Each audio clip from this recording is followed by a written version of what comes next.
Assalamualaikum dan salam sejahtera. Apa khabar semua? Hari ini kita akan lihat muka surat 61. Tajuk kita harus berwaspada. Okey, maksud berwaspada di sini ialah kita perlu berhati-hati. Okey, sentiasa peka dengan keadaan sekeliling. Kalau kita lihat gambar pertama iaitu situasi di dobi layan diri. Okey, kita kena berhati-hati di sini kerana pernah terjadi kes kanak-kanak terperangkap di dalam mesin basuh yang ada di kedai dobi ni. Okey. Yang kedua, wayar penyambung yang berselirat. Okey. Keadaan ini boleh menyebabkan berlakunya renjatan elektrik.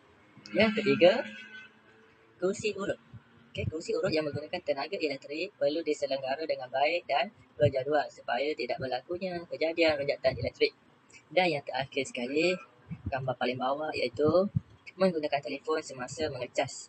Keadaan ini amat bahaya kerana telah berlakunya kes lelaki ataupun individu meninggal semasa menggunakan telefon ketika sedang cas. Okay, berlakunya lonjakan elektrik. Oleh itu, kita semua harus berwaspada setiap masa di mana sahaja berada. Baiklah, seterusnya kita akan lihat petikan untuk hari ini iaitu kita harus berwaspada. Okay, dalam petikan ini kita akan fokuskan aspek keselamatan yang perlu dititik beratkan dan juga aspek tata bahasa yang kita akan pelajari pada hari ini. Okay, untuk makluman semua, dalam petikan ini mengandungi kata sendi nama. Apa itu kata sendi nama? Okay, kita boleh lihat dekat sini. Kata sendi nama ialah perkataan yang letaknya di hadapan frasa nama.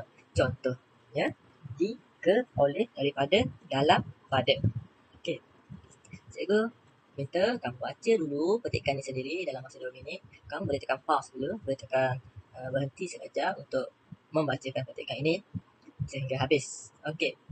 Selepas kamu baca petikan ini, cikgu nak kamu kena pasti contoh kata sendi nama yang terdapat dalam petikan ini. Ada 7 kata nama, kata sendi nama dalam petikan yang sedang kita pelajari ini. Okey. Sekarang mari kita lihat video penerangan tentang kata sendi nama. Tahukah anda apa perbezaan antara dari dan daripada? Inilah kata sendi yang selalu buat pelajar keliru. Kalau nak ingat, senang je. Untuk kata sendi dari, ingat hukuman, masa, arah, tempat. Kata sendi daripada pula digunakan untuk hal-hal lain. Contohnya, saya berasal daripada Sabah. Salah kerana Sabah merupakan nama tempat. Ingat hukuman? Ayat yang betul ialah saya berasal dari Sabah. Baju saya lebih cantik dari baju awak. Salah kerana baju bukanlah masa atau tempat. Baju saya lebih cantik daripada baju awak. Ini macam mana pula dengan kata sendi di dan pada? Kata sendi di hanya boleh digunakan untuk merujuk kepada tempat. Contohnya, di rumah, di bawah atau di Kelantan. Kata sendi pada pula merujuk kepada masa, orang, binatang dan benda abstrak. Pada hari itu, pada cuti sekolah, buku itu ada pada Ali. Pada pendapat saya, jaga-jaga jangan lakukan kesilapan berikut. Di hari itu atau di cuti sekolah. Salah kerana hari atau cuti sekolah menunjukkan masa. Oh ya, kalau merujuk kepada tempat, pastikan kata sendi di dieja dengan jarak. Contohnya, di sana. Salah. Di sana. Betul. Di sekolah. Salah. Di sekolah. Betul. Bagaimana pula dengan ke dan kepada? Perkataan ke hanya boleh digunakan untuk tempat, masa dan benda konkret tidak bernyawa. Jika merujuk kepada orang dan benda abstrak, gunakan kepada. Contohnya, dia menyuarakan masalahnya ke pihak atasan. Salah kerana pihak atasan bukanlah tempat, masa atau benda. Pihak atasan merujuk kepada orang kan? Dia menyuarakan masalahnya kepada pihak atasan. Betul. Mudah kan? Sebenarnya taklah susah menghafal peraturan kata sendi. Selamat mencuba.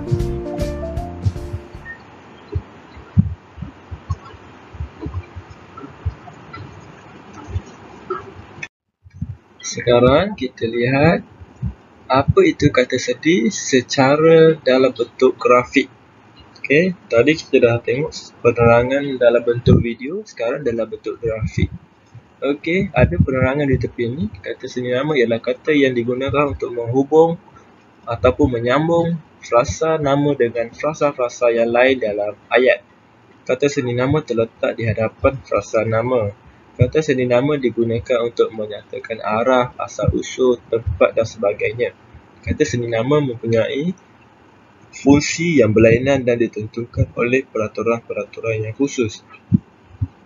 Okey, ada banyak contoh kata sendi nama. Ada 10 dalam gambar ini. Okey, setiap contoh ini mempunyai penggunaan yang berbeza-beza seperti yang telah diterangkan dalam video itu. Okey, kali ini cikgu akan terangkan penggunaan setiap kata sendi. Yang pertama, di, menunjukkan tempat, tidak boleh digunakan untuk menunjukkan masa. Yang kedua, ke, menunjukkan tempat, arah dan masa. Yang ketiga, dari, menunjukkan tempat dan masa. Seterusnya, hingga, maksud had masa. Dengan, maksud bersama-sama. Daripada, tempat datangnya sesuatu, asal kejadian sesuatu benda, perbandingan. Boleh lihat contoh ayat yang diberikan. Seterusnya, kata sendi nama pada, menunjukkan tempat bagi perbuatan sesuatu kerja, keterangan waktu. Kepada, menunjukkan arah, tempat, orang yang ditujui. Bagi ataupun untuk, menunjukkan tujuan sesuatu itu dilakukan. Sejak atau sementara, menunjukkan waktu dan masa ataupun masa. Terhadap, merujuk kepada unsur yang menyebabkan penyambut yang tertentu. Boleh lihat contoh untuk lebih jelas. Dan seterusnya, antara, dalam, demi, tentang, oleh, akan. Okey, kamu boleh baca berulang kali untuk lebih faham. Sekarang kita akan lihat kata sendi nama yang terdapat dalam petikan yang telah kita pelajari sebentar tadi. Okey. Yang pertama, kita telah lihat, kita telah kena pasti iaitu oleh. Yang kedua, dengan.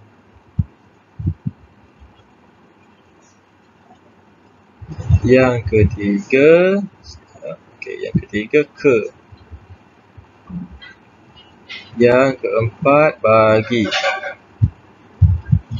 Okey, yang kelima, ke dalam. Okey, ini typo ni. Okey, harap kamu boleh tulis dengan betul. Ke dalam.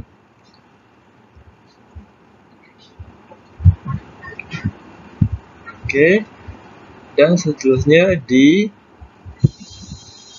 daripada, pada. Okey, ada 1, 2, 3, 4, 5, 6, 7, 8. Okey. Dan yang terakhir sekali, cikgu minta kamu bina 6 ayat yang lengkap menggunakan kata sendi nama yang telah disenaraikan itu. Gunakan buku tulis nombor 1. Okey, awak tulis nombor, tulis hari dan tarikh lah. Tajuk dia, nombor dan ayat. Awak boleh tulis ayat dekat tepi ataupun ayat tu dekat bawah. Macam biasalah. Okey. Selepas siap, jangan lupa komen saya telah siap untuk cikgu tandakan kehadiran awak. Okey. Jika ada sebarang soalan, awak boleh tanya dalam ruangan Google Classroom. Itu sahaja. Terima kasih. Jumpa lagi.